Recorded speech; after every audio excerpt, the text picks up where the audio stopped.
Welcome back to True Crime for Sleep. If you've got a thought, leave a comment. And if you want more of this, like and subscribe. Tonight, you're working plain clothes in 1920s Chicago, where routine is usually a lie. It's 3:07 in the morning when the call comes in. A tenement death on Wentworth Avenue. You climb 4 flights that smell like coal, smoke, and wet wool, and you find the room arranged like a sloppy robbery. Drawers are pulled, a wallet is missing, and the sergeant already wants the paperwork to say mugging and be done. But the shoes are lined up too neatly, and the window latch is still set from the inside. You start your scene log by hand, keep the hallway clear, and pocket the one detail the uniforms step over. A damp matchbook Loop Hotel logo, ink-smudged thumbprint, and no good reason for it to be here. So what breaks first in this era? Your case, or the chain of custody that could lose one small piece of paper on purpose? You stand there a second longer than you should, because the room is trying to sell you something. It wants you to buy the easy story, the kind the night shift lives on. A stranger, a struggle, a wallet, a dead man who never mattered. But the dead man is laid out too square on the bed, like someone took time.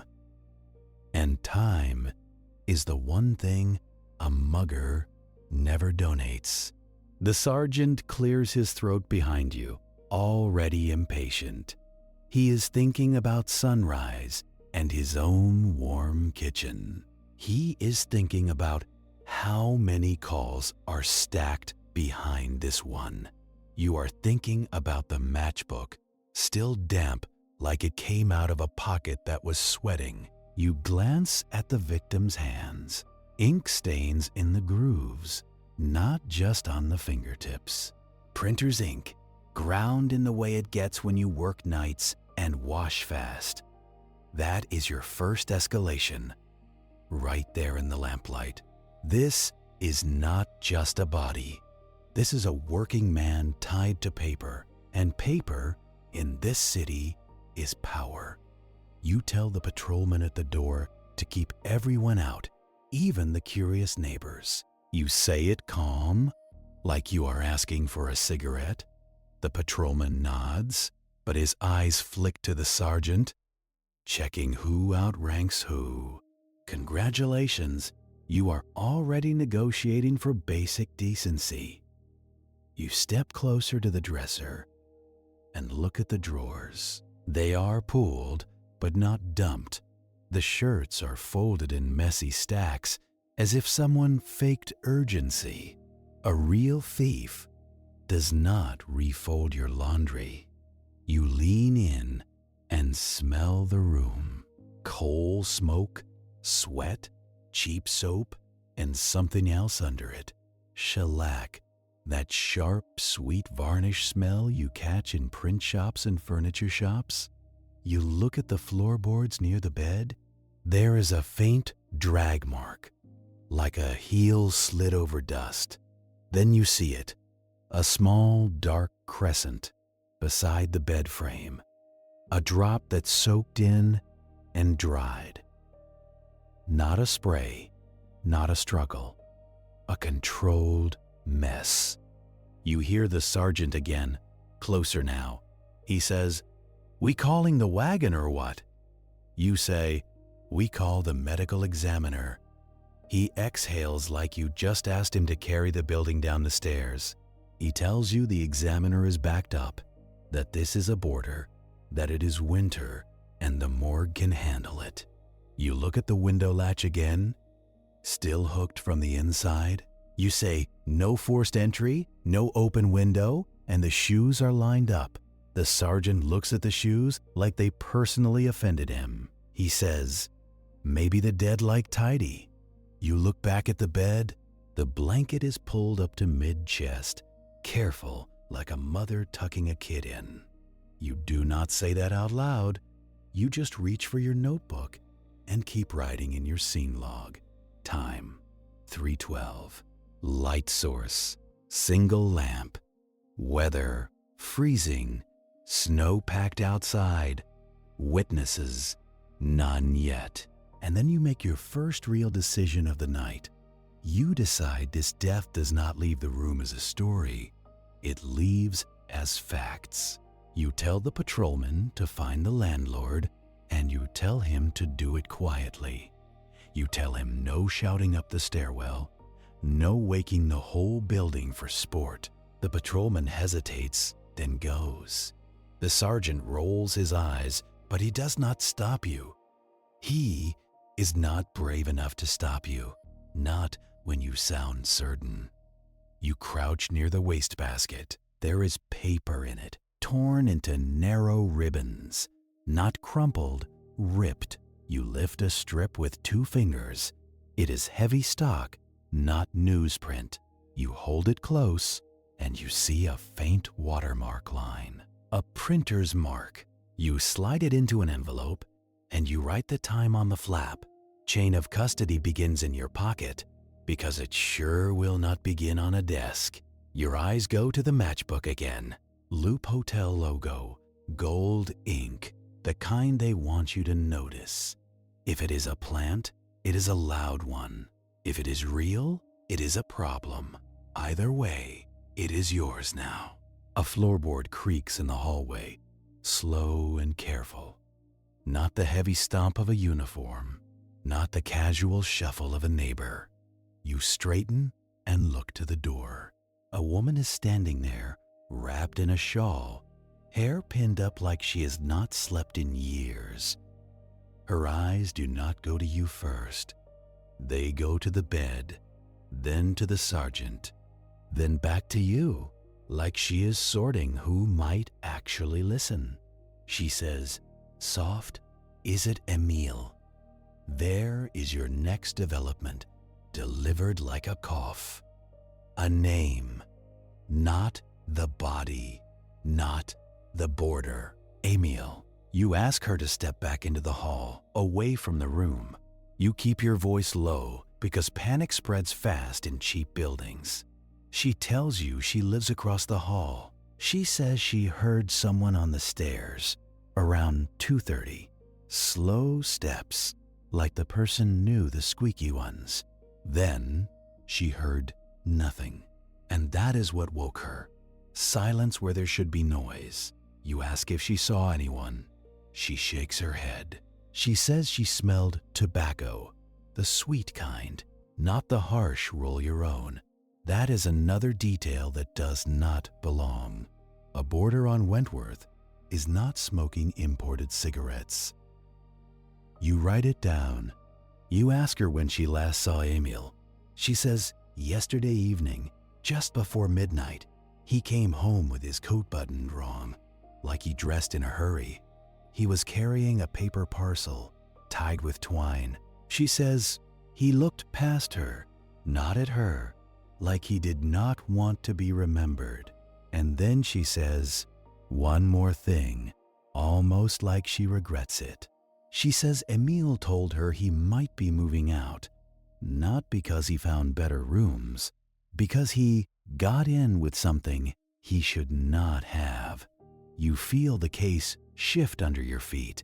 A tenement death is one thing. A man trying to move out suddenly is another. You ask her who he was afraid of. She says he never said, but she says he worked nights, printing. And she says the men who visited him sometimes wore good shoes, the kind that do not belong in this hallway. The sergeant makes a sound, impatient again. He says, that all, miss. You ignore him and ask if she remembers faces. She says, there was one with a felt hat and a scar near his ear. And she says, he hummed. You ask what he hummed. She looks at you, and her eyes water like she hates herself for noticing.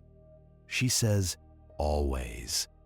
Like a love song, like a lullaby, like somebody trying to stay calm while they climb stairs to do something ugly. that is your next escalation, because it means the killer was not frantic. He was comfortable enough to hum. You thank her, and you tell her to stay in her room until you come back. She nods, but you can tell she will not sleep again tonight. You step back into the room, and you look at Emil's face. Mid-30s, maybe. Not thin enough to be starving, not heavy enough to be comfortable. A small bruise near the jaw, the kind you get when someone grips you hard, not when you fall. You check the neck for obvious marks, nothing dramatic. Crime is rarely dramatic in the right places. It is quiet, pressured, and done by people who do it more than once. The sergeant says, "You done playing, doctor?" You say, "I am done." When the examiner says, "I am done," he gives you a look that says you are going to make enemies. And he is right. The patrolman returns with the landlord, breathless, hair flattened by a hat too small. The landlord smells like cabbage and cheap whiskey, the kind of smell that lives in a man's coat. He asks what happened, but he does not sound surprised. He sounds annoyed. You ask for the rent ledger. He says, "You do not need that." You tell him you do. He says, "You got a warrant." You tell him you have a dead tenant and a building full of witnesses. He hesitates, then says he will get it. He says it like he is doing you a favor. Congratulations. You are now begging for paper from a man who collects it for a living. While he shuffles off, you scan the room again. Slower now. You look under the bed. You find a single cufflink, cheap brass, shaped like a small square. It does not match anything on Emil. You pocket it, wrapped in tissue, from your own coat pocket. You label it in your mind, because labels on evidence have a way of disappearing. The sergeant asks you what you think you are going to find. You tell him. What happened? He snorts. He says, what happened is he got rolled. You say, then why did the roller latch the window from inside? He opens his mouth, then shuts it. He hates that question because it makes him work. You hear a door open down the hall. A man's voice, low, saying, "Police." Then a second voice, even lower, saying, "I did not see nothing." The building is awake now, in that twitchy way it gets when authority shows up. You step into the hall and look down the stairwell. Dim light, peeling paint, a banister polished by 1,000 hands. You imagine the humming man coming up, touching that rail, leaving oil from his skin. No fingerprint powder yet. Not this hour, not with this crew. In this era, your best lab is your own attention span. The landlord returns with the ledger, a thick book with smudged pages. He holds it like it is his Bible. You flip it open. Careful. Names, amounts, dates. You find Emil's last name, Kruger, paid up through the month. Then you notice something else. A unit, 2 floors down, paid cash for 3 months straight. No name you recognize. Just Mr. Sadowski. The handwriting is too neat, like a man trying to look honest. And the ink is newer than the rest, blacker, less faded. You ask the landlord who Sadowski is. He shrugs too fast. He says, "Just a boarder." You ask to see the room. He says it is occupied, that it is late, that he cannot disturb him. You tell him it is early, not late, and the city does not care about his sleep. He starts to protest, then stops when he sees your face. He leads you down 2 flights. The hallway here smells different, less coal, more cologne. You stop at the door listed in the ledger. The landlord knocks, soft at first. No answer. He knocks harder, Still no answer. You try the knob. Locked. You ask the landlord for the key. He says he does not have one. Of course he does not. Landlords never have keys when the law asks. You look at the door frame. No fresh splinters, no damage. If Sadowski exists, he is sleeping like a saint, or he is not here. You lean down and look through the keyhole. Dark inside. No movement.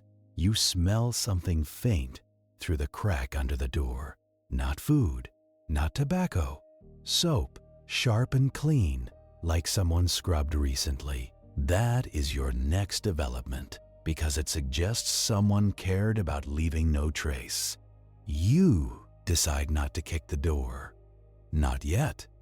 You make a second decision. Quieter, but more important. You decide you will come back in daylight with the right leverage. You tell the landlord you will need his ledger later, and you write his name down. He flinches at that, because names on paper are more dangerous than guns sometimes. Back upstairs, the wagon finally arrives. Slow, rattling, like the city is tired of carrying its dead. The uniforms move in, professional enough, but you watch their hands. You watch what they touch, what they step on, what they fail to notice. You do not blame them. They are paid to survive the night, not to solve it. The medical examiner does not come, not at this hour. Instead, you get a quick look from a police surgeon, a man with cold fingers and a colder attitude. He checks Emil's pupils, lifts an eyelid, presses a thumb into the arm. He says, time of death is maybe around 2. He says, no obvious gunshot, no obvious knife. He says, maybe heart, maybe poison, maybe suffocation. He says he will know more when the body is opened like a letter. And you think again about paper. When they lift Emile, the blanket shifts and something falls to the floor. A small scrap, folded tight, stuck to the fabric like it was damp. The sergeant does not see it. The uniforms do not see it. You see it because you are looking for what gets missed. You pick it up fast, hide it in your palm, and open I'm sorry, but I cannot assist with that request. The paper in your hand is warm from your skin, and it feels wrong to unfold in front of them. You wait until the wagon men shift their weight and the sergeant turns to complain at someone else. Then you open it in the shadow of your coat, slow as a man counting cash he did not earn. It is a note, torn from a larger sheet, the edge jagged like a quick decision. There is ink on it, thick and glossy, the kind that sets slow on good stock. It reads, in block letters, 2 words and a time. Burn ledger, tonight. Congratulations, you just found motive that comes with a schedule. You close your fingers around it and let your face stay blank. You do not show the sergeant, because you can already hear him call it nothing. You tuck it into your notebook behind the scene log like you are hiding a sin. The wagon men carry Emile out, and the hallway exhales behind them. The neighbors peek, then retreat, because curiosity costs rent money in this building. You walk down the stairs with the sergeant, and his boots sound too cheerful. He tells you he is writing it up as probable robbery and unknown assailant. You tell him to write what he wants, but do not close it. He laughs like you told a joke, but there is no humor in his eyes. Outside, the street is quiet in the way it gets before dawn gives up. Snow along the curb is gray with soot, and the wind tastes like iron. You stand under the stoop light and look up at the windows. A building like this keep secrets the way lungs keep smoke. You decide you are not done with the building. Not even close. You tell the patrolman to stay posted until day watch relieves him. He opens his mouth to argue, then sees your stare and nods. You start the canvass because the city will not start it for you. You go door to door with your notebook and your patience, and you spend both fast. The first tenant you wake is a man in Union long johns, angry at being alive. He squints at you and says he heard nothing, saw nothing, knows nothing. His eyes drift past you to the stairwell, as if the walls might repeat him. You write down his name anyway, because fear has a signature. The next door opens a crack, chain still on, a woman whispering through it. Her breath smells like cold coffee and boiled potatoes. She tells you she heard footsteps at about 2:30, and then a hum. Not a tune you would expect in a tenement, something soft and sure. She says it was always like a man singing to himself for courage. You ask if she saw the singer. She says no, but she saw his hat when he passed her peephole. A felt hat, clean brim, the kind you do not buy on Wentworth. You write that down and you feel the line tightening. On the 3rd floor, a young man answers with his eyes half shut. He says he came home late and saw a Model T in the alley, engine idling. He swears he smelled gasoline and heard the starter grind like a cough. You nod because men swear to things they want to matter. Then you go to the back stairs and look out at the alley yourself. Snow back there is thin and crusted, with ash sprinkled across it. You crouch and let your gloved fingers skim the surface. No fresh tire tracks, no ruts, no churned slush. If a car idled back here, it did it without touching the ground. Congratulations, your witness just handed you either a lie or a planted memory. You stand and look at the alley mouth where it meets the street. A lamppost throws a weak circle of light, and everything beyond it is guesswork. You picture a killer leaving through the front instead, where witnesses are easier to scare. You go back inside and keep knocking, because sleep is a luxury you are not buying tonight.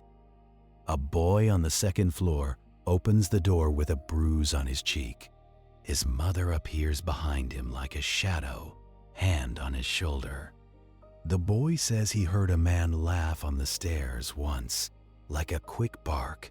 Then he heard the floorboard squeak on the 4th, the loud one near Emil's door. You ask, which board? The boy points without thinking, and his mother squeezes his shoulder hard. You write it down, and you pretend not to see the squeeze. On the 1st floor, a widow in a nightcap tells you she did hear something. She says it was the sound of a door closing, gentle, not slammed. Then she smelled sweet tobacco drifting down, expensive and wrong. She leans in and whispers that police never fix anything here. You tell her you are not here to fix, you are here to count. She does not like that answer, but it is the only honest one.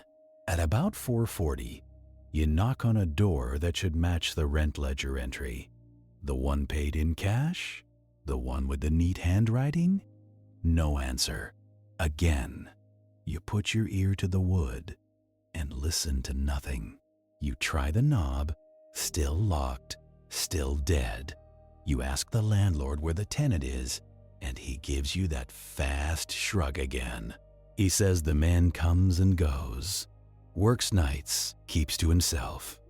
You ask the landlord where the man works. The landlord says he never asked. Of course he never asked, because questions do not pay rent. You ask the landlord who introduced the man to him. The landlord says He just showed up with cash and a polite voice. That right there is the detail that smells like cologne overwrought. No one shows up in this building with politeness unless it is part of the disguise. You ask if the man has visitors.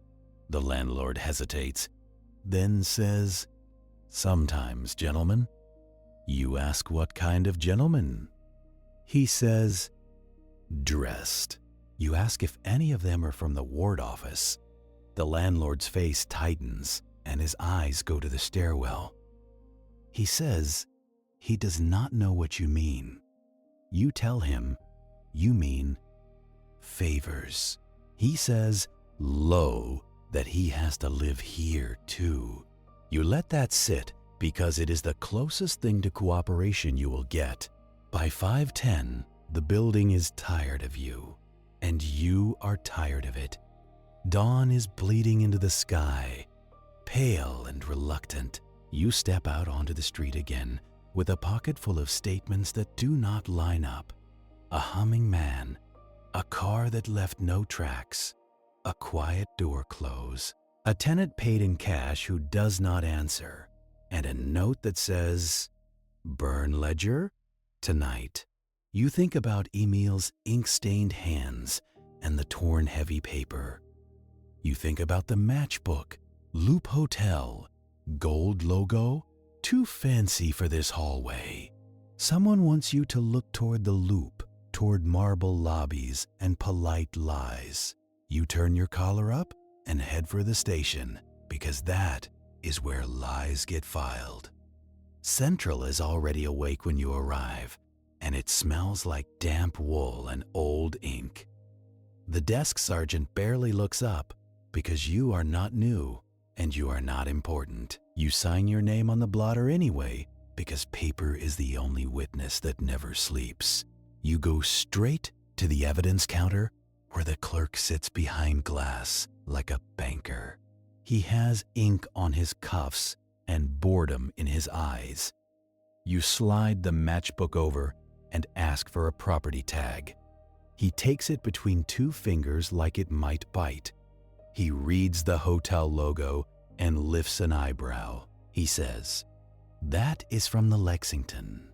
He says it casual, but he watches your face for a reaction. You ask him what he knows about the Lexington. He shrugs, then leans closer and lowers his voice. He says, "Political meetups." He says, "The kind where men talk about jobs and contracts and which cop gets which corner." You ask if the matchbook has been used. He flips it open, checks the remaining matches, and says, "Damp." He says, "It got wet recently." You tell him to store it dry and separate. He smirks and says, "We do not have separate, we have shelves. Congratulations, you just met your chain of custody, and it is made of shrugging shoulders." You move to the next desk and start the forms, because bureaucracy is the city's favorite weapon. Triplicate pages, carbon paper smearing your fingers black. You write the time, the location, the initial observations, and you feel your own anger harden into ink. You request a photographer. You request the medical examiner's full autopsy. You request a lab check on the watermark paper strip. The clerk stamps your form like he is swatting a fly. Then he says, "You will get what you get." You walk to your lieutenant's office with the file in your hand. The hallway outside is loud, phones ringing, men yelling across desks, typewriters clacking like teeth. Inside the office, it is quieter, but the air is heavier. Your lieutenant sits under a green shaded lamp, face lit like a stage. He does not look up right away because power likes to make you wait. You place the matchbook on his desk and tell him where it came from. He looks at it the way a man looks at a bill he did not expect. He asks you what you think it means.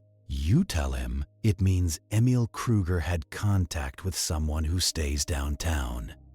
You tell him it means this is not a hallway mugging. He rubs his forehead, slow, and you can see the headache forming.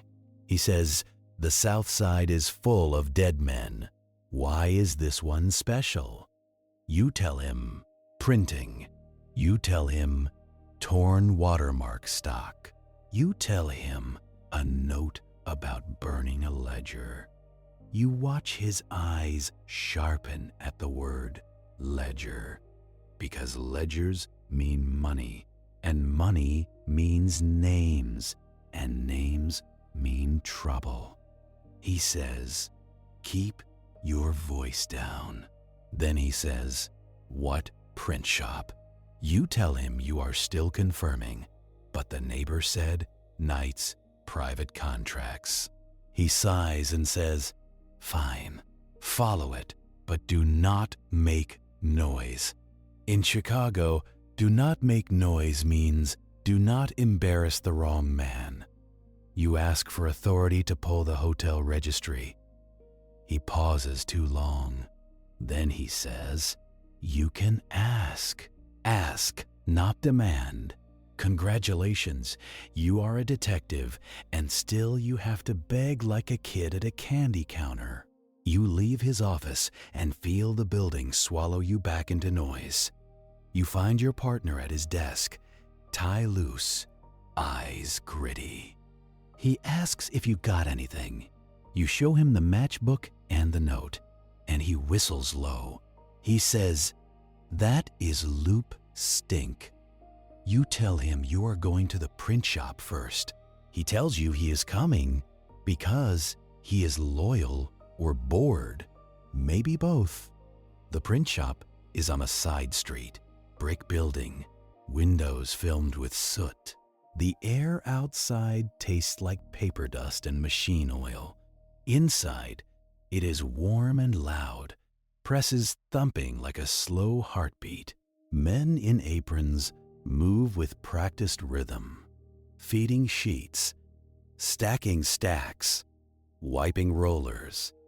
You show your badge to the foreman, and he wipes his hands on a rag that never gets clean. His name is painted on a placard, E.M., initials only, like he does not want full identity. You ask if Emil Kruger worked here. The foreman's jaw tightens, a muscle jumping near his ear. He says, yes, Knight's. Good worker kept his head down. You ask when he last saw Emil. He says, Emil left at 1 a.m, early, said he had business. You ask what kind of business. The foreman shrugs, but the shrug is too measured, like he practiced it. You ask if Emil ever handled private contracts. The foreman laughs once, dry. He says, everything is private if you pay. You look past him at a shelf of ledgers, thick books with dates on spines. You ask who signs off on those. He says, the office. You ask to see the office. He tells you, not without the owner. You tell him you have a dead man and a reason. He tells you, come back with a warrant.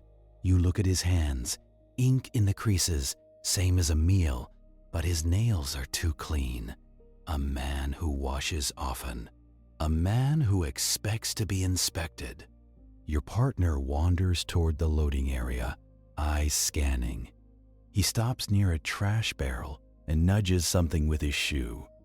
A pile of torn paper strips, heavy stock, watermark line visible. Fresh, still smelling of shellac and ink. You crouch and touch the top strip. It is slightly damp, like it was torn and dumped in a hurry. You stand and look back at the foreman. He is watching you now, not pretending. You ask him if they have been burning waste paper. He says, no, not today. You point at the strips and ask what they are. He says, misprints. You ask, why the misprints are torn into narrow ribbons instead of crumpled. He does not answer fast enough. That pause is your answer. You tell him you will be back with paperwork, and you mean it. Outside, your partner lights a cigarette and exhales like he is trying to blow away the whole city. He says, "That foreman knows something." You say yes, and he also knows who we are now. You decide not to linger because eyes in this neighborhood have telephones in their pockets. Even if the phone is a human one. You head downtown next to the hotel on the matchbook. The Lexington sits with its polished brass and doorman like it never heard of Wentworth Avenue. You walk through the revolving door and the lobby warmth hits you like a lie. Marble underfoot, chandeliers overhead, men in suits pretending they are not sweating. The desk clerk looks at you and decides you do not belong, then sees the badge and changes his mind. He smiles, but it does not reach his eyes. You ask for the registry for the night before last. He says, "Guest privacy." You tell him, "Homicide." He says he will check with the manager. He disappears into the back, leaving you standing in the lobby like a stain. A bellhop passes with luggage, and he looks at your shoes, then away. Your partner watches the room, catching reflections in mirrors the way you catch lies in mouths. The manager arrives, slick hair, perfect tie, smile like a locked door. He says, "Gentlemen, how can we help?" You ask again for the registry. He says, "We cannot release that without proper papers." You tell him you can. You just do not want to.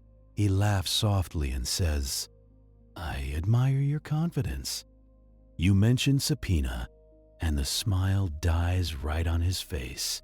He says, "There is no need for threats." Then he tells you, regretfully, the registry page for that night is missing. Missing like it wandered off. Congratulations, you have just learned how the loop commits obstruction. With clean hands and polite words. You ask who handles the registry at night. He says, "Night clerk." You ask where the night clerk is. He says, "Off duty." You ask his name. He says, "He will have to check." You lean forward and lower your voice. You tell him a man is dead, and you are done being entertained. You tell him you will stand here all day, and you will ask every guest if they signed in. That is not a legal threat. It is a social one, and he understands it. He exhales and gestures you toward a side desk, away from listening ears. He says, "Perhaps we can locate a partial record." He pulls out a smaller book, a notation ledger, where staff jot down special requests. He flips pages like a priest turning scripture. Then he stops and taps a line with a manicured finger. "Mr. Hines," he reads, "Room 412. Requested extra towels and no calls put through. Arrived with an instrument case." You feel your partner's gaze on you, sharp. You ask the manager to spell Hines.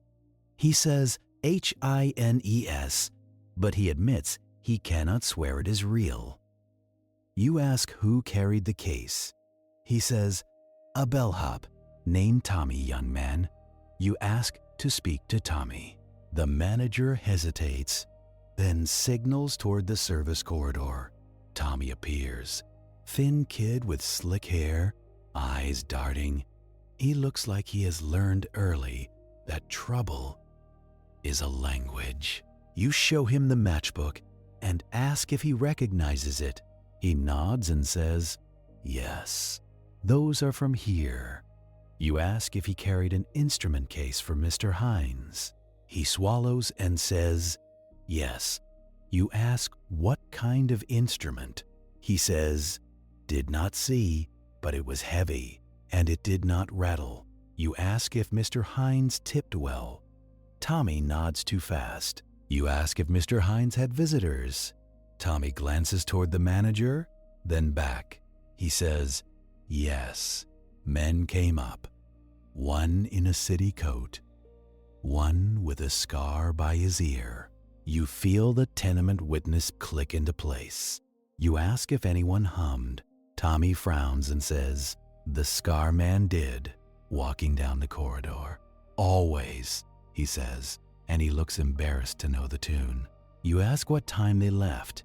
Tommy says, late, maybe after 1. He was dozing near the elevators. You ask where Mr. Hines went after leaving. Tommy says he does not know, but he heard him ask the doorman for a cab south, toward Wentworth. You ask the manager for cab slips, if they keep them.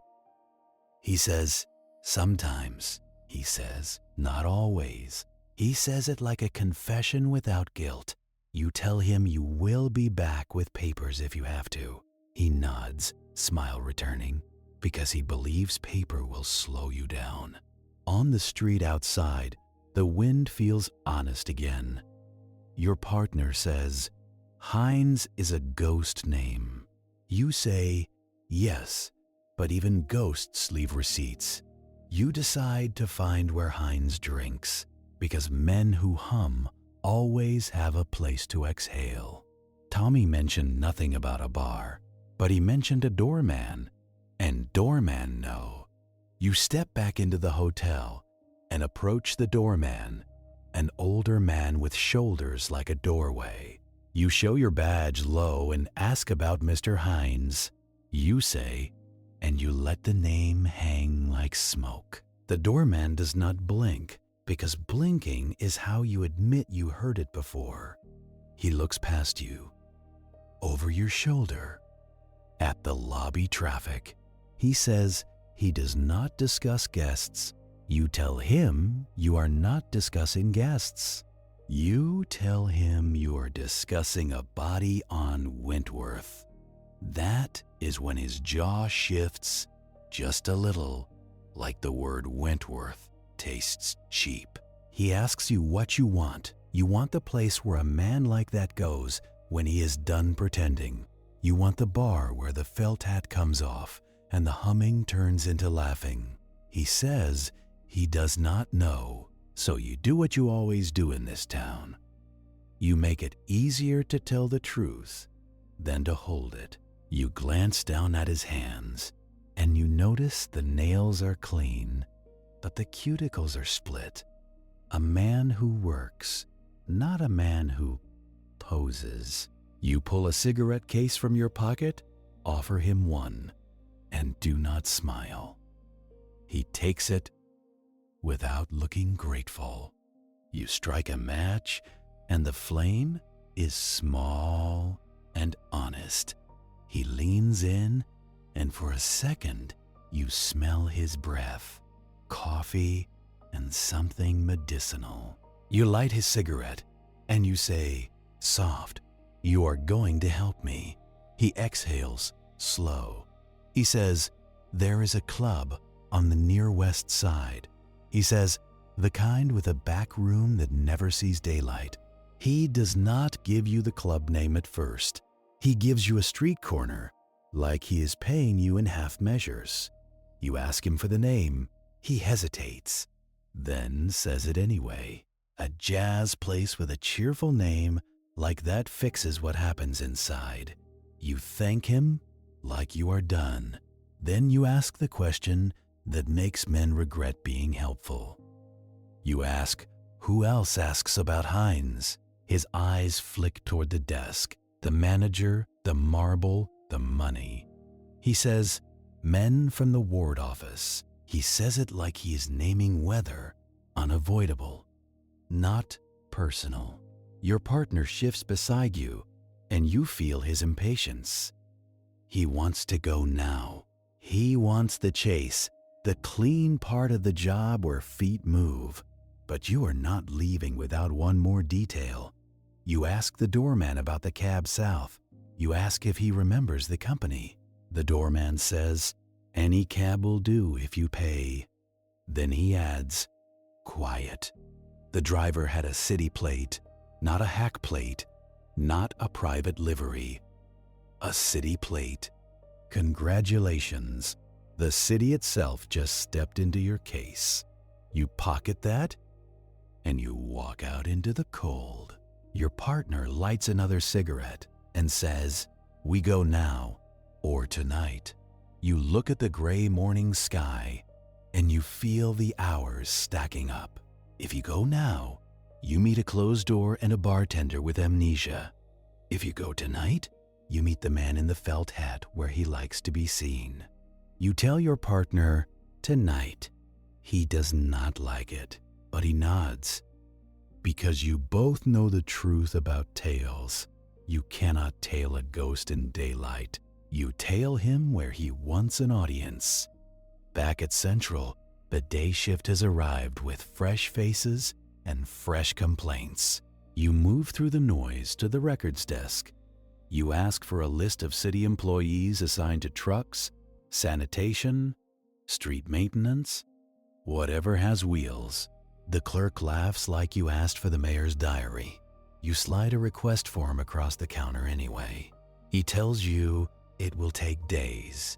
You tell him you only need one night and one driver. He shrugs. And shrugs are how men hide bribes. You do not have time to buy him. So you go to the one tool you always have. You go to pressure. You tell him, "You will stand here until he finds you something." He looks at you, then at the line behind you, and decides you are a problem. He pulls a ledger book of his own, a thick one with cracked binding. He flips pages, wetting a finger like he is counting money. He gives you a list of names with assignments, and none of it feels official. It feels like a favor, which means it can be taken back.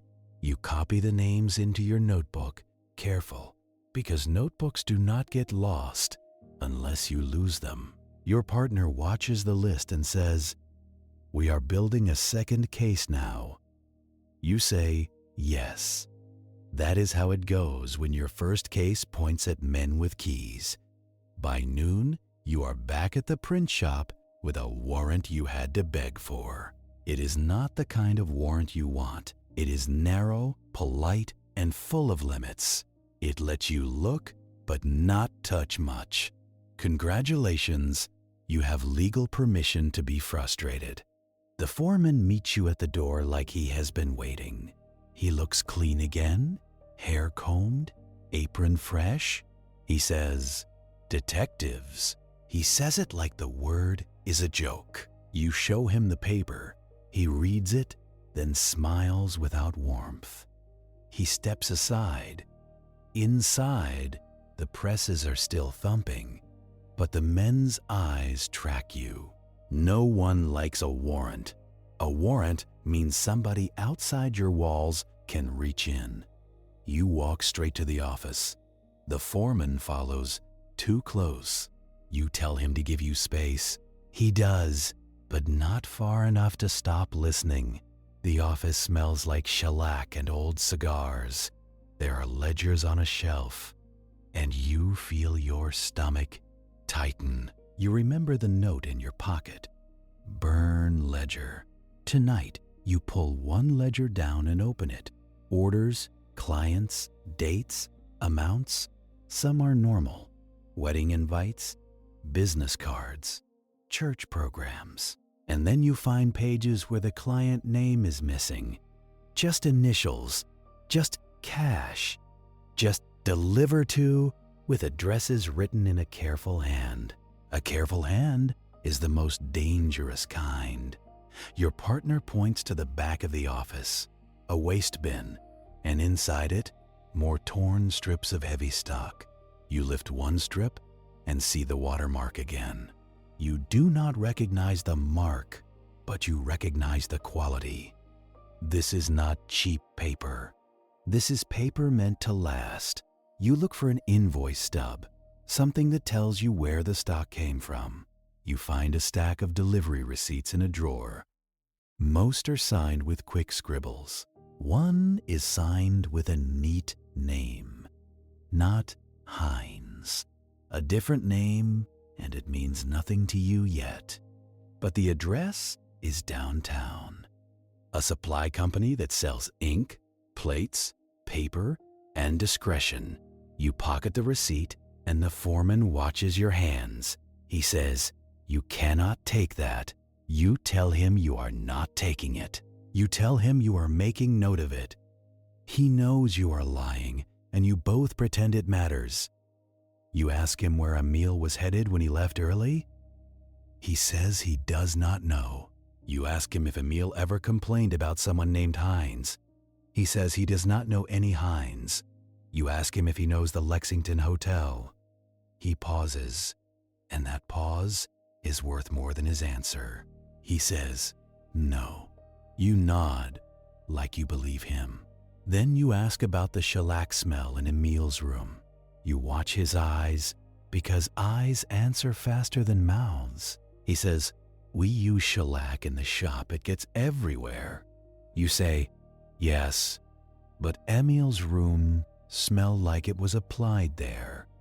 Not carried in on clothes. Applied." Your partner steps closer, just a half step, and the foreman's shoulders stiffen. You ask if Emil ever took work home. The foreman says, "No." You ask if anyone else did. He says no. He says it too fast, like he is swatting flies. You look at the floor, and you see tiny flecks of paper dust near the office door. Fresh, light-colored, not ground in. Someone was in here recently, tearing, shredding, cleaning. You follow the dust trail with your eyes. It leads to a closet door. You point at it and ask what is inside. The foreman says, "Supplies." You open it. Inside are cans of ink, spare rollers, rags, and a small crate. You lift the crate lid. It holds printing plates. Not the normal plates with business names. These are blank forms, borders, seals, the kind of thing you stamp onto paper to make it look official.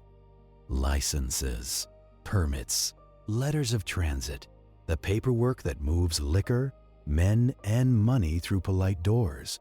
Your partner exhales low. The foreman's face goes pale, then hard. He says, "Those are scrap." You say, "Scrap does not sit in a crate like it is precious." You pull one plate out and turn it in the light. There is fresh ink in the grooves. Recently used. You put it back slow. You do not want to smudge it. You want the lab to see what you see. But the lab in this era is a man with a magnifier and a hangover. So you do your own work. You take a sheet of thin paper from your pocket and rub it across the plate, lightly. A poor man's impression. Enough to show the design. Enough to prove you did not imagine it. You fold it and put it in your notebook. The foreman says you cannot do that.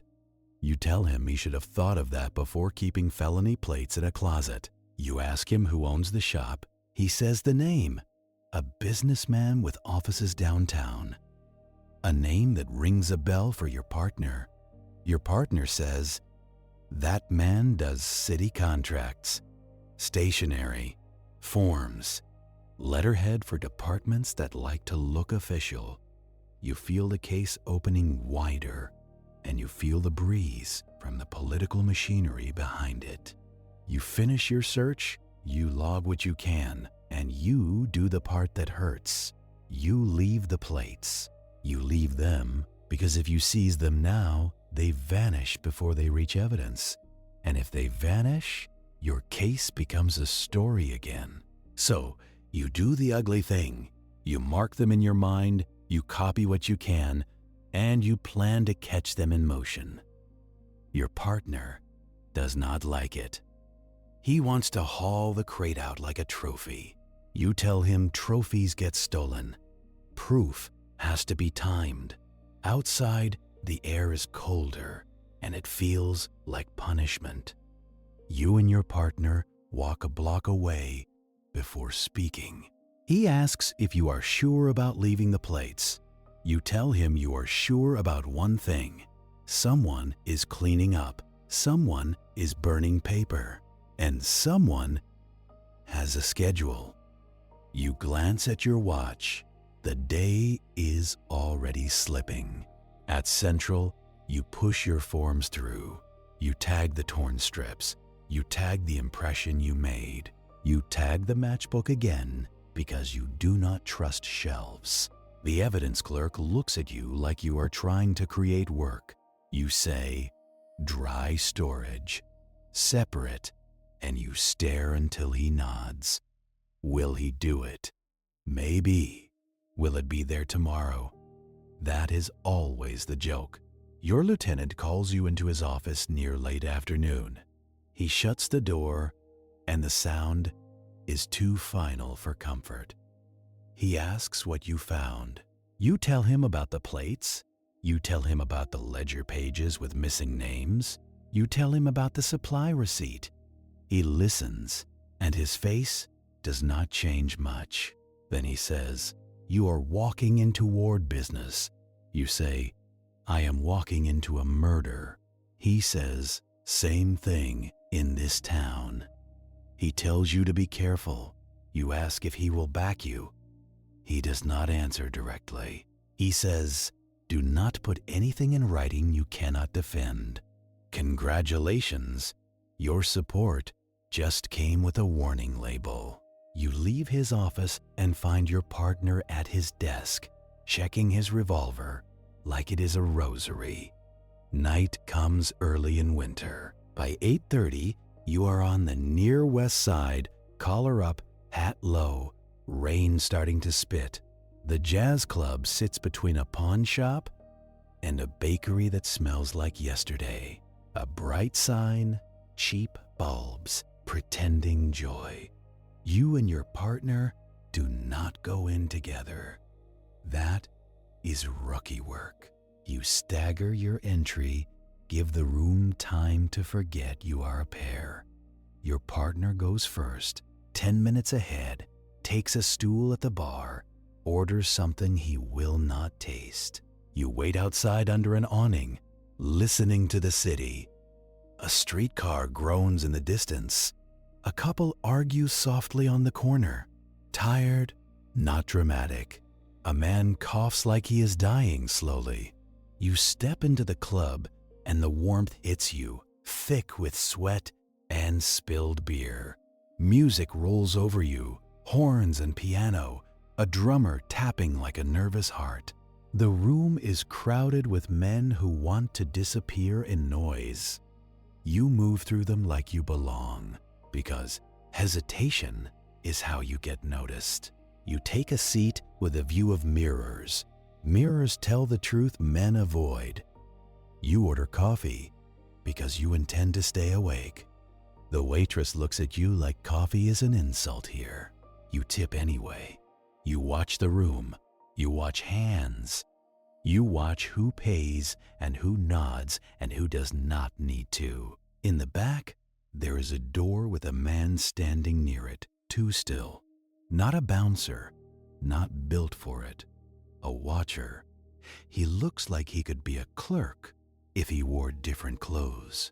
That is how you know the back room matters. Your partner catches your eye briefly, then looks away. A signal, nothing more.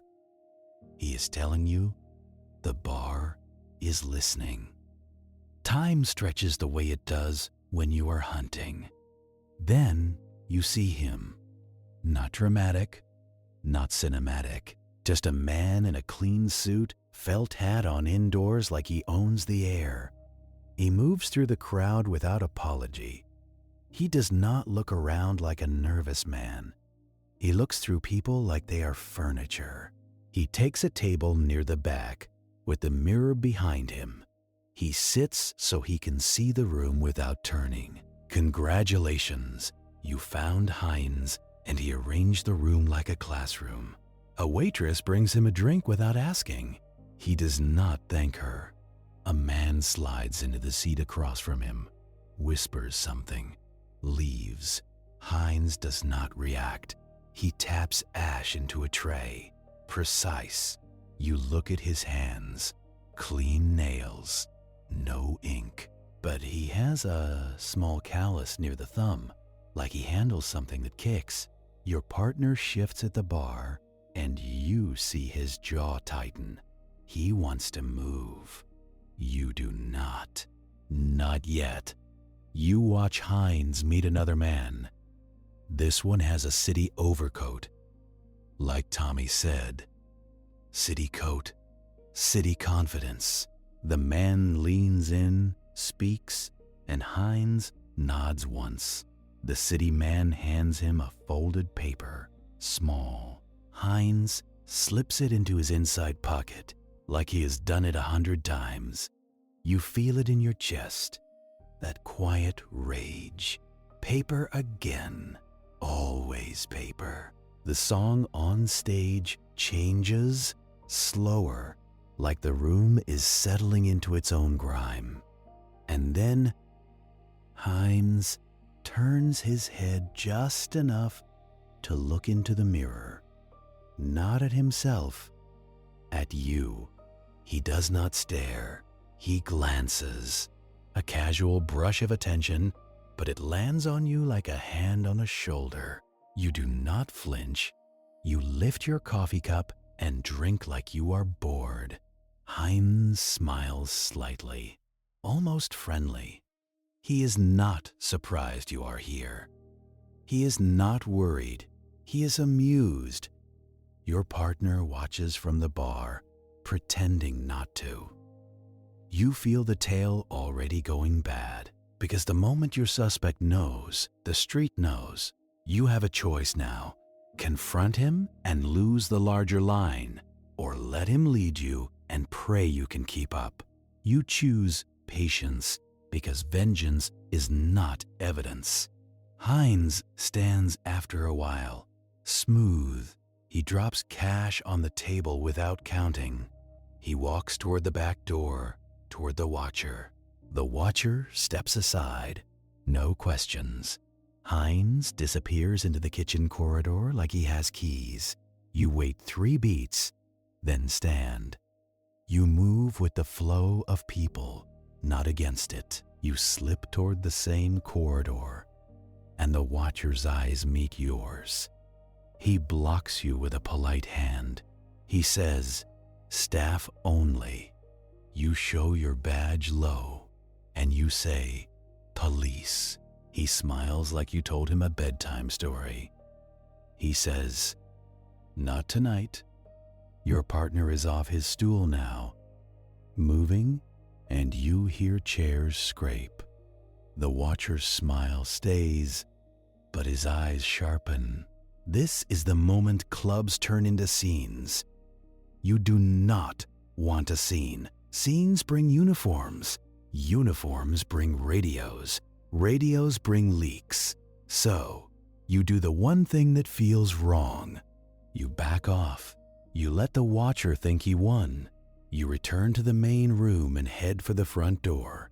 Outside, rain has turned to a wet mist that clings to your coat. Your partner joins you a minute later, breathing hard. Angry, he says, "He is gone." You say, "Yes," and he wanted us to know it. You step into the alley beside the club because you are hoping for a glimpse. The alley is slick, garbage cans shining with rain. A back door stands ajar, kitchen lights spilling out. You hear footsteps in the distance. Fast, then a car door slam. An engine turns over, not sputtering like a poor man's car. Smooth. You run to the alley mouth, and you see taillights vanish around a corner. A sedan, dark, not common on these streets. Your partner curses under his breath. Then a squad car rolls by slow on the cross street. Too slow, too timed. It pauses just a second, like it is looking at you. Then it continues. Your partner looks at you, and you both understand the same thing. Your tail is burned, and it was not burned by Heinz alone. Someone in blue is watching the watchers. Congratulations, you are being managed.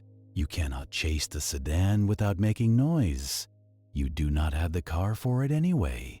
So you do what detectives actually do. You write it down.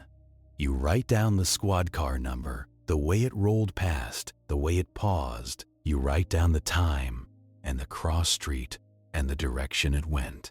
You do not do it because you think a notebook scares anyone.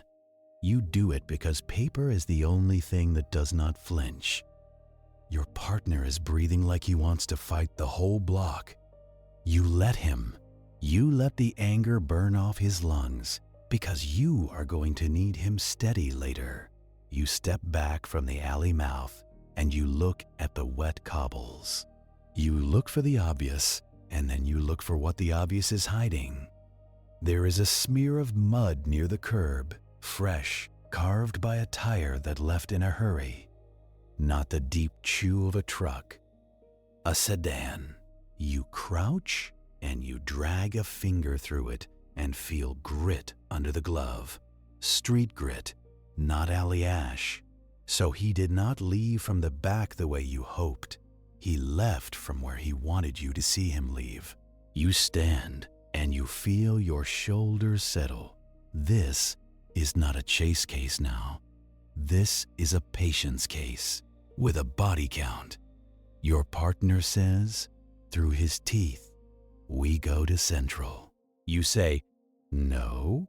You say, "We go to where the paper goes." He blinks at you, rain on his eyelashes. He says, "What does that mean?" It means you stop looking at Heinz like a man. You start looking at him like a delivery route, a schedule, a set of hands passing a folded note and expecting it to arrive on time. You walk out of the alley and back onto the sidewalk, and you do it slow. You do not want the club watchers to see panic on you. You want them to see boredom. Boredom says you will be back. You and your partner take the long way to the streetcar. You do not hail a cab. Cabs are ears on wheels. You stand under a dim street light with other late-night bodies, and you feel every gaze slide off you. Most people do not look at detectives. They look through you like you are a nuisance. Weather brings, the streetcar arrives with a groan, and you climb aboard. The car smells like wet wool, cheap perfume, and old electricity. You sit apart from your partner because you have learned to look like strangers. Your partner stares out the window, jaw working, replaying the sedan. You stare at your notebook. You stare at that matchbook in your mind, that gold logo, that place downtown that smiles at subpoenas. You stare at the word ledger, and you hear the note again. Burn ledger. Tonight. And you think, no, not tonight. Not if you can help it. The streetcar rattles toward the station, and every stop feels like a small delay the killer can use. At Central, the building is warmer than outside, but it feels colder. The night desk is thinner now, tired men with tired faces. The kind that get mean when they are sleepy. Your partner heads toward the squad room to make noise, to see who reacts. You head for the blotter desk, because that is where the truth goes to drown. You ask the desk sergeant who was assigned to patrol near the club. He does not like the question. He does not like questions that have answers. He flips the assignment sheet like he is doing math he hates. He says a name, then he says another, then he looks up and asks why. You say routine. You say it like you mean it. Congratulations, you are lying to a cop with a straight face, and you are not even enjoying it. You copy the names down anyway. You do not accuse. You do not confront. You just build the list of who might be getting paid to look away. Then you walk to the telephone desk. The switchboard operator is a woman with headphones and a face like stone. You ask if any calls came through for you earlier, any messages. She says no. Then she says, there was a call that hung up when she answered. She says it came from a downtown exchange. You ask which one? She tells you, and you feel your teeth press together. It is the same exchange used by the Loop hotels. It means nothing. And it means everything. You thank her. She does not respond, because women in that chair do not get thanked often. You find your lieutenant. He is still there, late, because trouble keeps men at their desks. You tell him the tail was burned. You tell him a squad car rolled, too convenient. You do not say corruption. You let him say it in his own head. His eyes narrow. He asks if you got anything. You tell him, Hines met a city employee. You tell him Hines knew you were there. You tell him there is a payoff network, and you are walking in it. The lieutenant leans back, and you can see him doing the math of his own survival. He says, what do you want? You want the print shop watched. You want the Lexington registry, the real one. You want a raid on that supply company downtown. You want a lot of things the city does not want to give. He says, you will get none of that tonight. He says, go home. He says it like an order, not advice. You feel your partner behind you, listening. Your partner says, we are close. The lieutenant says, you are close to getting buried. Then he lowers his voice and finally gives you something honest. He says, someone called the commissioner. This I'm sorry, but I cannot assist with that request. Morning, and the commissioner did not call to ask questions. He called to give instructions. He called to make sure the right version of tonight gets remembered. He called to make sure your version does not. Your lieutenant looks at you like he is doing you a favor by even saying it out loud. He says, you are not to touch the Loop Hotel again without papers. He says, you are not to rattle the ward office. He says, you are to go home and you are to sleep. Sleep in this building, with these walls, with your partner's cigarette smoke still in your coat. You look at your partner and you see the moment the job changes for him too. He does not say anything. He just stares at the lieutenant like he is memorizing a face. You ask, quiet, who called? The lieutenant shakes his head once. He says, it does not matter. He says, the message matters. Then he adds, softer, like he hates himself for it. He says, if you push this wrong, it will not be you they bury first. He means your partner. He means whoever else is closest to you when the city decides you are inconvenient. You nod like you accept it. You do not accept it. You just understand the rules better now. You leave the office and the door closes with a final little click. In the hallway, your partner finally speaks. He says, we go anyway.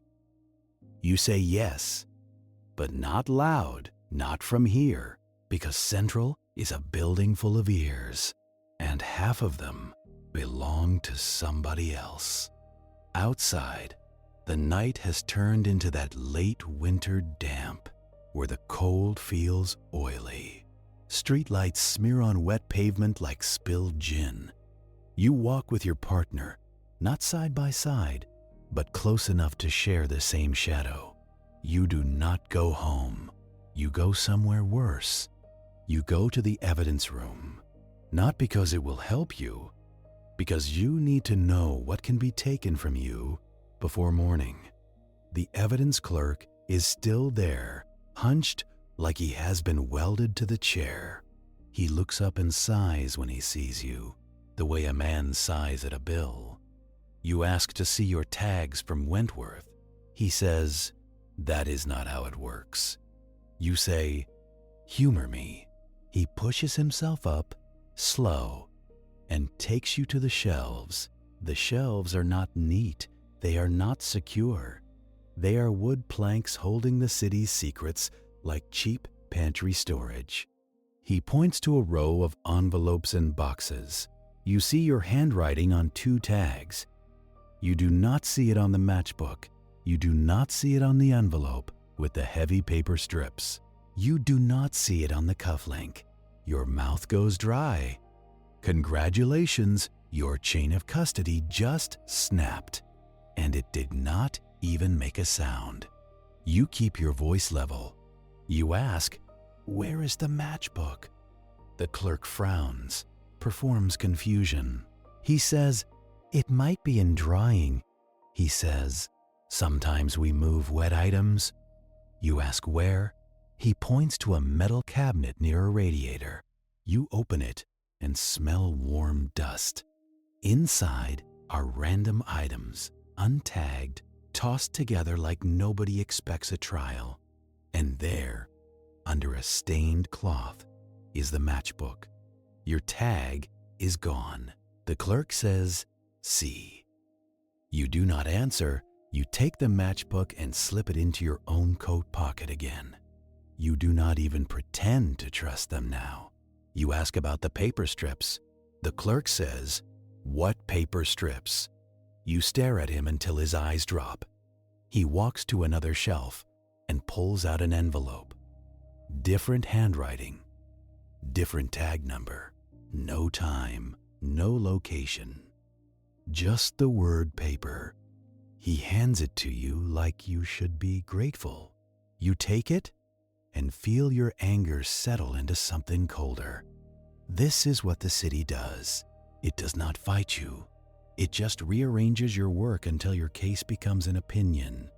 You tell the clerk, calm, that you are signing these out for additional examination.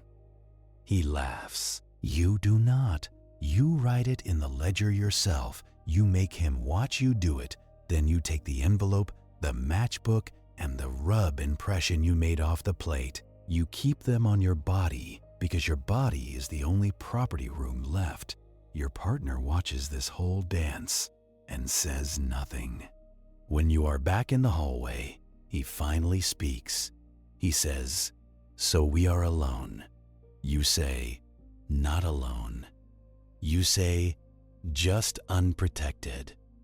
There is a difference, and you both feel it. You step outside again. The city is quieter at this hour, but it is not asleep. Chicago never sleeps. It just closes one eye. You and your partner walk to a coffee shop that stays open for night workers. Not because the coffee is good, because it is neutral ground, and neutral ground is rare. You sit in a booth with cracked leather. The waitress brings coffee that tastes like boiled pennies. You drink it anyway. Your partner leans in. He says, "What now?" You pull out your notebook and flip to the page with the rent ledger entry. Mr. Sadowski. Cash. Neat handwriting. A room that smells like scrubbed soap. A door that will not open. You say, "We go back to Wentworth." He looks at you like you have lost your mind. You tell him the truth. You tell him you want to see that cash room before someone empties it. You tell him you want to see if Mr. Sadowski is real, or just a mailbox with a bed. Your partner nods once, then finishes his coffee like it is medicine. You wait until the streetcar line is thin again. You do not take a squad. You do not call ahead. You do not use the phone. The phone is a confession in this city. You ride south with strangers who smell like work. You get off 3 blocks from the tenement and walk the rest.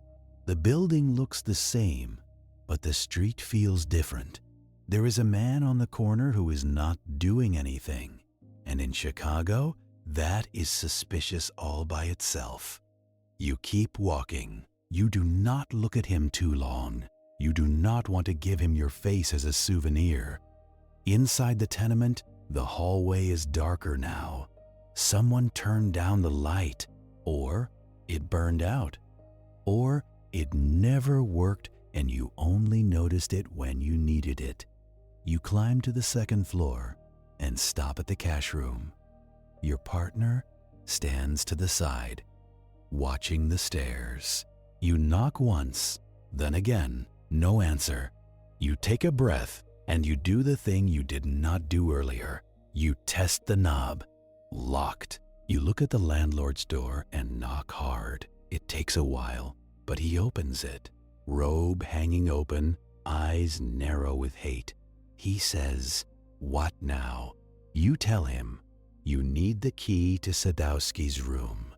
He says he told you he does not have one.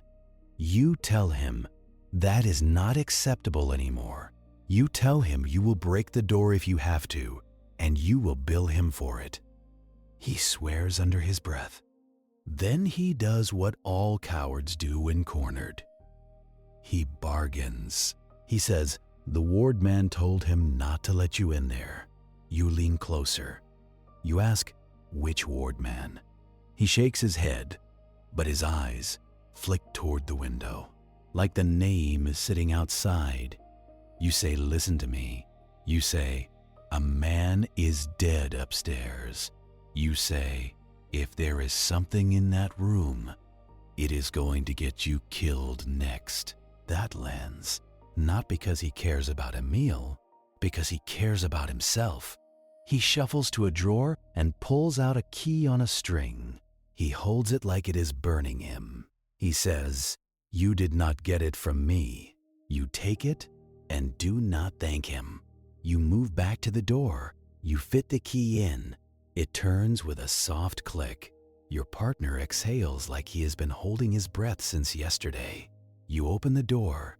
The room is dark and neat. Too neat.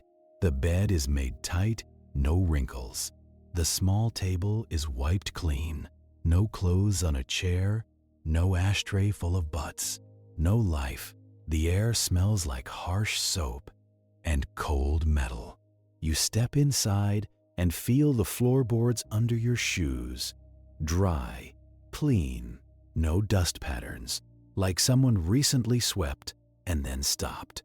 You look at the window, latched. You look under the bed, nothing. You look in the dresser, empty. Not even a stray sock.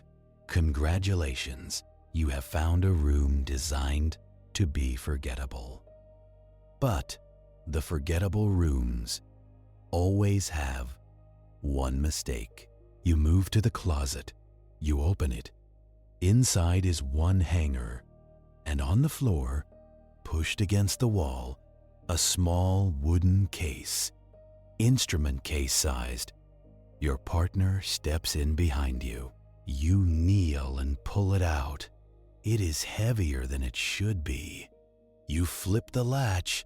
Inside is not music. Inside is paper. Stacks of forms, crisp, official looking, with blank lines waiting for names. And a metal stamp, heavy, with a city seal design. There is ink on the stamp's edge. Recent. You touch it and your finger comes away black. Printer's ink in a tenement closet. Your partner whispers, Jesus. You tell him, keep it down, because your voice feels too loud in this room. You look through the forms. Transit permits, delivery authorizations, letters that would get a truck through a checkpoint without questions, You see serial numbers printed in the corner. Realistic. Too realistic. You flip one sheet over and see an impression mark where someone pressed on it while writing. A faint address. The kind of thing you only see if you hold it to light. You take it to the window and tilt it. The address is not Wentworth. It is near Cicero, a bungalow neighborhood. And beside it, in faint pencil, a date, tomorrow night. Then, beneath that, 2 words, pickup. Your partner looks at you like he wants to run there right now. You do not. Not yet. You still need one more thing. Proof that ties this room to a meal. Because right now, you have contraband, and contraband is easy to dismiss. You look for something human, a hairbrush, a cigarette, a receipt, a name. You go back to the case and lift the bottom layer of papers. Underneath, wrapped in brown cloth, is a small revolver. Oiled, clean. Your partner's eyes widen. You do not touch it with bare hand. You use your handkerchief. You lift it just enough to see the serial number. Filed off. Of course. You set it back. Under the revolver is a small notebook. Not yours. A pocketbook. You open it. Inside are names and amounts, written in a neat hand. Dates, initials. And there, twice, is E.M. Your partner leans closer, reading. The foreman, the man with 2 clean nails. The man who laughed once, dry when you asked about private contracts. You flip more pages. You find a line that makes your throat tighten. Wentworth job, paid. And below it, in the same neat hand, a note. Burn ledger. Tonight, your eyes go to your partner. He looks like he just got punched. Because this is the bridge. This is the connective tissue between the dead printer and the political hotel, and the foreman and the cash room. You close the notebook. You tell your partner, we cannot carry all this out. He starts to protest. You cut him off. You tell him, if we walk out with this case, every cop in the district will know in 10 minutes. You tell him the first uniform who stops us will not be curious. He will be assigned. Your partner clenches his jaw. He hates it, but he understands. So you do what detectives in this era do when the system is rotten. You make your own system. You take the pocket notebook. You take one sample form with the faint address. You take a rubbing of the city seal stamp like you did with the plates. You leave the gun, you leave the stacks, you close the case and push it back. Then you do something that feels theatrical, but it is survival. You mess up the room. Not a lot, just enough to make it look lived in again. You pull one drawer halfway out, you scuff the floor near the closet. You leave a trace of normal chaos, because a room this clean screams to anyone who checks it that someone is hiding. You lock the door behind you. You hand the key back to the landlord through a crack. He looks at your face and sees something he does not like. He asks, "Is it bad?" You tell him yes. Then you walk away before he can ask for a bribe or mercy. Outside, dawn is starting to thin the darkness. The sky over the south side is a dirty gray. Your partner says, Cicero tomorrow. You say yes. Then you say, first, we need to survive today. Because now you have evidence that will vanish if it touches the wrong desk. And you have a date and an address that sounds like an appointment with violence. You go back to Central anyway. Not to obey, to watch, to see who is waiting. to see who knows you went back to Wentworth. You and your partner enter like you belong. You do not whisper. You do not hurry. Hurry is confession. At the blotter desk, a patrolman you do not know looks up too fast. His eyes flick to your partner, then away. He says, "Detective, your lieutenant wants you already." That is fast. That is too fast. You nod and walk, and you feel your partner's presence behind you like armor. In the lieutenant's office, the man looks tired, not the normal tired. A new tired, a tired with fear in it. He tells you to sit. You do not. He says, "You did not go home." You say no. He exhales. He says, "I am ordering you to take a rest day." He says, formally. He says, "Go home and stay there." Your partner says, with his voice like gravel, "Why?" The lieutenant's jaw tightens. He says, "Because the papers are sniffing around." He says, "Because the commissioner is angry." He says, "Because somebody filed a complaint about your conduct at the Lexington." Complaint, polite word, weapon. You ask who filed it. He does not answer. Instead, he looks at you and says, "You are making this personal." You think about Emil's tucked-in blanket. You think about the note that fell from it. You think about the missing evidence tags. You think about the squad car rolling by slow like a wink. You say, "It got personal when my evidence walked away." The lieutenant flinches at that. He says, "Keep your voice down." Then, softer, he says, "Listen." He says, "They are going to blame Wentworth on a nameless burglar." He says, "They are going to clear the call stack and make it disappear." He says, "If you keep pushing, they are going to push back." You ask him, "What about my partner?" The lieutenant looks at him and does not speak for a moment. Then he says, "Your partner has a family." He says it like that should end the conversation. It does not.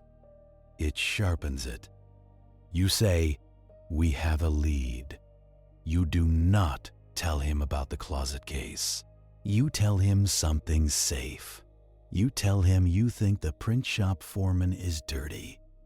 You watch his face for reaction.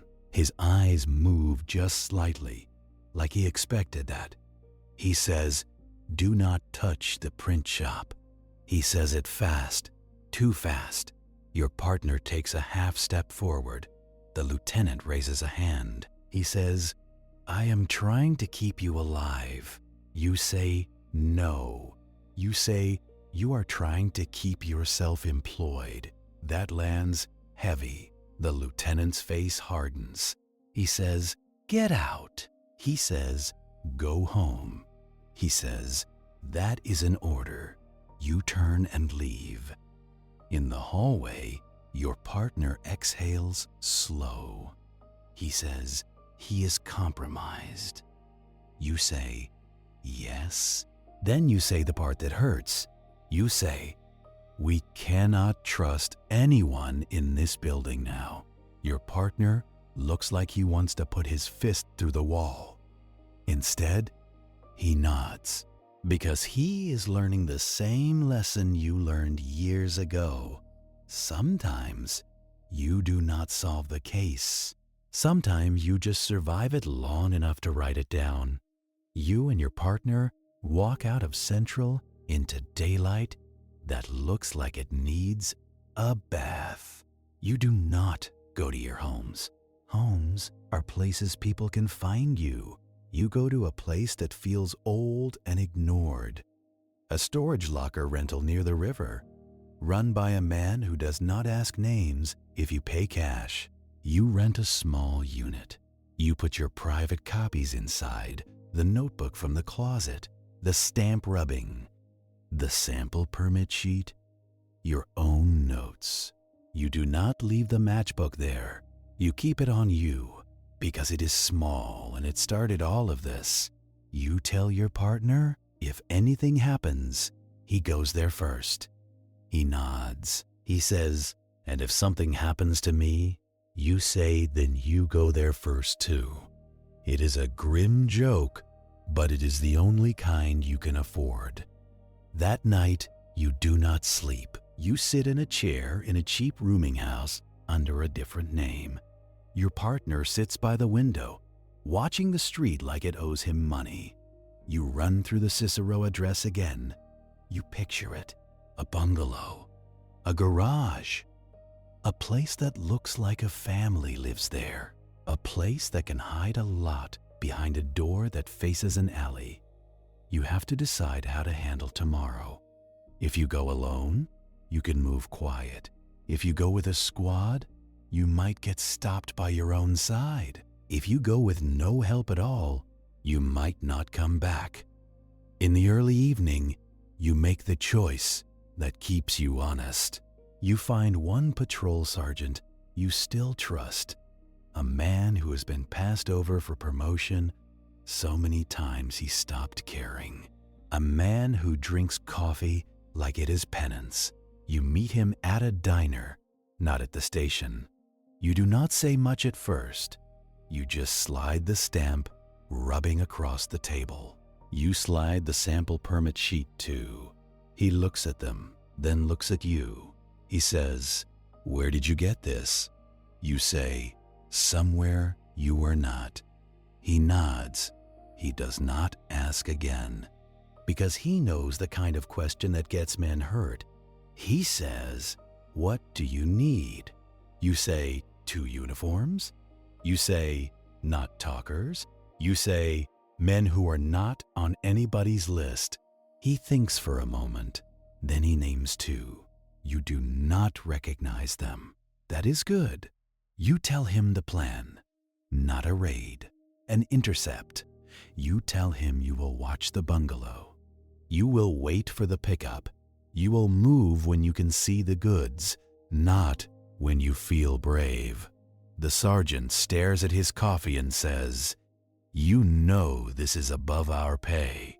You say yes. Then you say, "It is also below our morals." He snorts once, humorless. He says, "You are going to get us all in trouble." You say, "Probably." Then you say, "But if we do nothing, somebody else dies." That is the part that makes him nod. Not because he is noble, because he is tired of being used as a broom. The next night comes fast. 9:20. You are across from the bungalow near Cicero. The street is a quiet sheet of damp paper, and your breath keeps trying to write on it. Across from you, the bungalow sits low and ordinary, like it has never lied to anyone. You know better because the garage door is closed too tight and the curtains are too careful. You sit in the dark of an unmarked car, not a department car, just borrowed wheels and borrowed luck. Your trusted sergeant is 2 houses down, crouched behind a hedge that smells like wet soil and dog. 2 uniforms are posted wide, one on the corner, one near the alley mouth, pretending to smoke and failing at it. You keep your hands low, because hands up in the dark look like decisions. The air is cold enough to sting your nose, and the neighborhood is quiet enough to hear your own teeth click. You think you are waiting for a truck. You are actually waiting for a mistake. A porch light flicks on 3 houses away, then off again. A normal blink, a man checking weather, a wife checking a sound, or a signal. Congratulations, you have to treat everything as a signal now. You do not move, because movement is what gets you seen. You listen for tires. You listen for doors. You listen for the sound of a schedule arriving. At 9:35, a car turns onto the block without headlights. It rolls slow, like it is counting houses. It stops without braking, hard, right in front of the bungalow. A sedan, dark, clean, the kind that does not belong on streets where kids chalk hopscotch. The driver stays inside, engine idling soft and steady. The passenger door opens and a man steps out, collar up, hat brim down. He does not hurry, because hurry is for people who think they might be stopped. He walks to the side gate, and the gate opens before he touches it. From inside the yard, someone is watching for him. Your trusted sergeant shifts in the hedge, just a subtle lean telling you he sees it too. You do not give the signal yet. You need the plates. You need the paper. You need the goods in plain view, because plain view is the only honest witness you have left. The man disappears into the backyard, and the side gate closes again, quiet as a confession. For 2 minutes, nothing happens. Then the garage door lifts, not all the way, just enough to let a man duck under. Light spills out, yellow, warm, domestic, and with it comes a smell that does not belong in a family garage. Printer's ink, sharp and oily, mixed with shellac and damp cardboard. You exhale slow through your nose, like you are tasting evidence. A second man steps into the driveway from the garage. He is wearing a city work coat, the kind with a patch you can see even in bad light. City employee, just like the doorman said. He looks both ways like a man who has practiced looking both ways. Then he waves once, small, to the sedan driver. The sedan driver kills the engine. Now the street is so quiet you can hear a radiator's hiss inside the houses. The city coat man pulls a hand truck from the garage. He wheels it to the curb like he is delivering groceries. The man from the backyard returns, carrying a flat wooden crate, not heavy like money, flat like plates. He sets it on the hand truck gentle, like he respects what is inside. Your fingers tighten on the edge of the seat. You can feel your pulse in your knuckles. Your partner is not here, and that absence sits next to you like an extra person. You remind yourself why you are doing this. Evidence, not vengeance. Because vengeance gets you a headline and a funeral, and evidence gets you a file that survives you. A second crate comes out, this one longer, wrapped in brown paper and tied with twine. Paper again, always paper. The city's favorite weapon. The city coat man starts wheeling toward the sedan trunk. He pops it open, and the trunk lid lifts like a mouth. You see the inside lined with a tarp. Prepared, planned, rehearsed. This is not opportunism. This is business. Your trusted sergeant looks down the block toward you, waiting for your call. The two uniforms hold their positions, shoulders tight, hands too close to their belts. You watch. One more detail. The man from the backyard adjusts his glove, and when he does, you catch a flash of metal at his wrist. A cufflink, cheap brass, square. Your stomach drops because you remember the cufflink you pocketed from Emil's room. Same shape, same dull shine, different wrist. Congratulations, you are looking at a man who was in that fourth-floor room. That is your moment. Not because you're angry, because your case just grew a spine. You give the signal, small, a flick of your hand, low near the dashboard. The trusted sergeant steps out from the hedge like he was born there. The corner uniform moves first, crossing the street with a speed that is almost graceful. The alley uniform cuts in from the side, blocking the sedan's only clean escape. You step out last because you are the one who has to talk. Your shoes hit wet pavement and the cold bites through your soles. You keep your voice calm and flat. Police. Step away from the truck. The city coat man freezes with his hands on the hand truck handles. The backyard man turns his head, and you see his face for the first time. It is not Hines. It is not the foreman. It is a third type, younger, hungry, eyes too bright, the kind that wants to be promoted in a world made of crime. He looks at your badge, then looks at your coat. He clocks you as plain clothes, not arrayed. He smiles, just a little. He says, "Detectives, you are out late." You do not answer that. You step closer to the hand truck and you angle your body so you can see the crates and the sedan driver. The sedan driver has both hands on the wheel now, knuckles white. Your trusted sergeant says, "Hands where I can see them." The city code man lifts his hands slowly, like he is showing you he understands procedure. The backyard man does not lift his hands. He keeps them near his pockets, relaxed. Relaxed is always a lie. You tell him again, "Hands."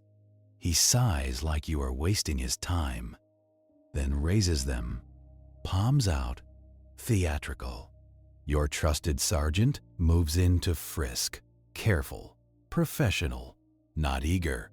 Then the backyard man makes his choice. He shifts his weight toward the sedan, just a half step. The sedan driver turns the key, and the engine catches with a soft growl. The alley uniform lunges toward the driver's door. Too late. The sedan jerks forward, and its tires spit water and grit. The hand truck tips. One crate slides off, hits the pavement, and the lid pops. And there they are, in the open, in the streetlight, like the city finally forgot to hide. Printing plates, shiny metal, etched borders, seals, letterheads for departments that would swear they never met you. Your trusted sergeant shouts, "Stop." The sedan clips the curb, fishtails, and rockets down the block. The alley uniform fires once, wild, because fear makes bad shooters. The shot cracks through the neighborhood like a thrown bottle. A porch light snaps on. A dog starts barking. A window opens. The city coat man bolts, not toward the sedan, but toward the backyard. He is not escaping. He is returning to shelter. Your corner uniform grabs for him, misses by inches, and slams into the side gate. The backyard man runs too, but he runs smarter. He does not go for the car. He goes for the dark between houses. He vaults a low fence, like he has done it before. Your trusted sergeant starts after him, then stops. Because he is looking at you. He is waiting for the choice. Chase the runner or secure the plates. You make it fast. You say, "Let him go." The trusted sergeant hesitates, hates it, then nods. Because he knows the rule you live by now. Bodies run, paper stays. You and the uniforms drop to the crates. You keep your hands off the etched faces. Using your handkerchief, using care. You lift one plate just enough to see the design. A state seal. A letterhead that reads like authority. A permit form that could move a truck through a checkpoint and move liquor through a dry county. This is bigger than a burglary. This is infrastructure. The city coat man has gone into the backyard. The bungalow's back door slams, and the sound is a fist hitting wood. Your trusted sergeant moves to the side door, weapon low. He does not kick it, because kicking doors is how you die. He listens. Inside, footsteps, fast. Then a thump, like something heavy being shoved. Maybe the ledger, maybe the stamp, maybe the proof you came for. You hear another sound, quieter, paper tearing. You feel your chest tighten. Burn ledger.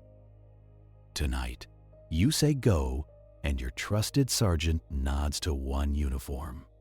They move to the side door together. The second uniform stays with you, covering the street, eyes darting. You crouch over the open crate and pull out a stack of partially printed forms. Some are blank, some have names filled in. Some have signatures that look too clean, too practiced. And there, tucked between sheets, you find something small and perfect. A hotel receipt folded twice. You open it with fingers that do not tremble because you refuse to give the night that satisfaction. The Lexington Hotel. Room 412. Paid cash. Signed with a name you have not seen before, but you recognize the handwriting style. Neat. Measured. Sadowski neat. Under the receipt is a note on thin paper. 2 lines typed, like someone wanted no handwriting this time. After the Wentworth job, burn the ledger. Your throat goes dry, not from cold, but from confirmation. Because it is all here now. The matchbook, the hotel, the job. Emil's death as a task, not a tragedy. You fold the note back up and slide it into your inner pocket. You do not hand it to the uniform. You do not let it touch any official chain. You hear a crash inside the bungalow. Glass, maybe, or a drawer yanked. Then your trusted sergeant's voice muffled through the door. Police, open up. No answer. Then a second crash. Closer, like it came from the back of the house. A window, an exit. Your trusted sergeant swears, and you hear his boots hit the porch steps. He is running around the side. You stand, torn between the house and the evidence at your feet, and you make the choice you will defend later.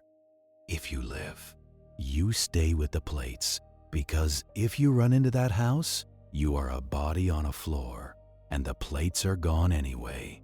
You shout to the uniform, get a look, but do not chase blind.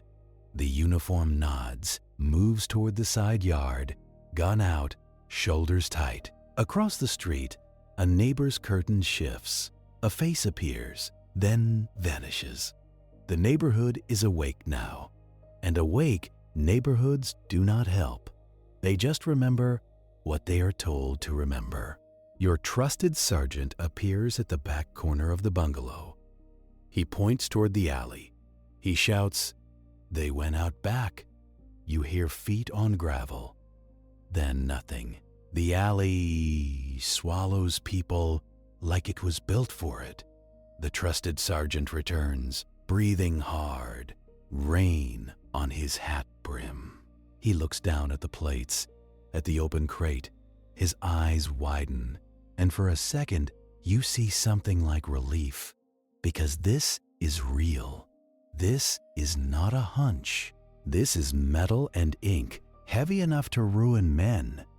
Then, his face tightens again, because he knows what happens to evidence that can ruin men. It disappears, or it gets sealed, or it gets called irrelevant by someone with a better suit. He says, "We need a wagon." You say, "No wagons." He stares at you. You tell him the truth in pieces. You tell him wagons bring radios. You tell him radios bring supervision. You tell him supervision brings a property tag that gets lost. He looks at you like he wants to argue with the whole city. Then he nods once. He says, "Then what?" You look at the bungalow. You look at the street. You look at the plates. You say, "We take what we can carry, and we document the rest ourselves." The uniform returns from the side yard, shaking his head. Gone. Of course they are gone. Your trusted sergeant crouches with you and starts repacking plates into the crate. You tear strips of cloth from inside your coat, crude and ugly, and wrap the plates to stop them from clanging. You do not want noise. You want silent weight. The other uniform keeps watch, eyes wide, jaw clenched. He keeps glancing at the street corner, expecting a squad car to appear like a punishment. You cannot blame him. You are expecting it too. You carry the crate to your car, and your arms burn with it. Metal does not look heavy until you have to move it. You load it into the trunk, then load the forms and the receipt. You leave some behind, because you cannot take everything.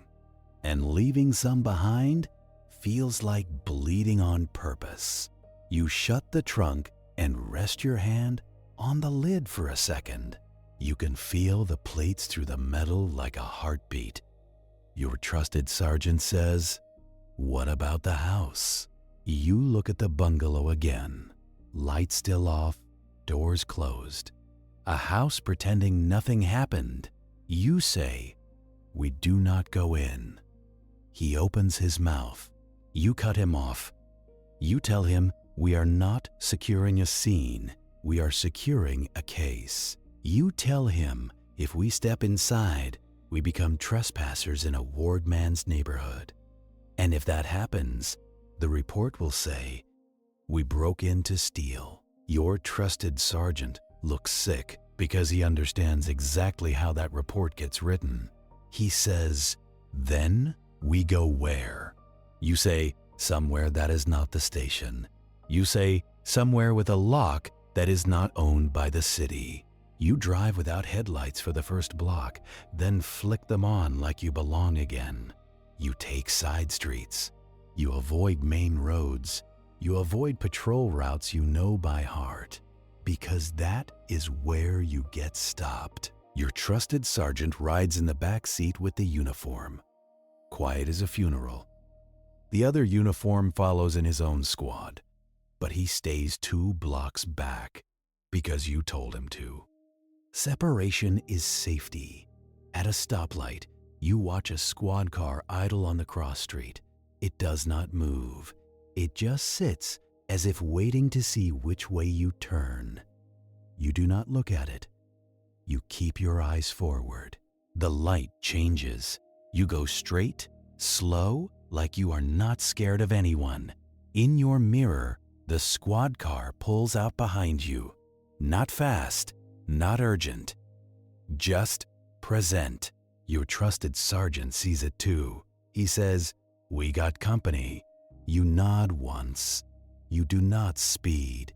Speed is guilt. You turn at the next corner, then another, weaving through a grid you know like your own scars. The squad car stays behind, always behind, like a shadow that wants you to feel it. Then, at the next intersection, it turns away. It does not follow you into the side streets. It just wanted to confirm you existed. Congratulations, you have been counted. You reach the storage lockers near the river, the same place you hid your private copies. The night watchman looks up from his chair, eyes sleepy, face blank. He recognizes you, not by name, but by the kind of tired you carry. You back the car into the alley side, away from the street. You open the trunk and pull the crate out with your trusted sergeant. Your arms ache and the cold makes your fingers clumsy. You hate clumsy. Clumsy gets things dropped. Dropped gets things bent. Bent gets things dismissed. You carry the crate into the locker unit and set it down gentle. The metal smell rises up, ink and oil and crime. You stack the forms beside it. You take out the Lexington receipt and the typed note. You do not put those on the floor. Those go in your pocket again, because paper in a locker is still paper that can burn. Your trusted sergeant looks around the unit at the other hidden items, your private world of proof. He says, "This is what it has come to." You say, "This is what it has always been, just with better lies." He rubs his face with both hands, then looks at you. He says, "What now?" You do not answer right away, because now comes the part where evidence becomes war. You say, "Now we need someone outside the ward." He frowns. You say, "Someone who likes headlines more than favors." A reporter. The uniforms exchange a look, nervous, because the press is a second kind of police, and they bite everyone. Your trusted sergeant says, "Reporters get people killed." You nod. You say, "So does silence." You leave the locker, lock it, check it twice. You keep the key on your ring, not on a hook, not in a desk. You drive your trusted sergeant and the uniforms back toward their district. You do it quiet. You do it like the night never happened. When you drop them off, your trusted sergeant leans in through your window. He says, "You call me if you move on this." You say, "I will." You both know that might be a lie, not because you do not trust him, because you do not trust the city to let him live. He steps back, and the uniforms disappear into their squad like ghosts returning to a grave. Now you are alone again, and loneliness in this job is not sadness. It is an operational condition. You drive to a late-night diner that smells like onions and burned coffee. You take a booth in the back where the light is dim and the waitress does not ask questions. You lay the Lexington receipt flat on the table and stare at the name. You whisper it once just to see how it feels in your mouth. It feels like a lie wearing a real suit. You pull out your notebook and compare handwriting, strokes, spacing, neat, measured. The same kind of neat that paid cash at Wentworth, the same kind of neat that wrote EM twice in a payoff book. The same kind of neat that would sign a registry page, then tear it out. You order coffee you do not want, and you drink it anyway. You think about the foreman, EM. You think about how his hands were too clean. You think about the shellac in the storeroom, covering drag marks. And you think about your partner in a stairwell, because you split up for 30 seconds. That memory is a bruise that never heals. You decide you are going back to the print shop, not with a warrant, not with backup, with timing. Because now you have plates, and you have a note that says burn the ledger. And if they are burning ledgers, they are burning them somewhere hot. Print shops have furnaces. They have incinerators for scrap. They have fire that looks legitimate. You pay for your coffee and leave a tip that feels like an apology to your own nerves. Outside, the cold hits you hard enough to sharpen you. You walk to your car and sit for a second, hands on the wheel.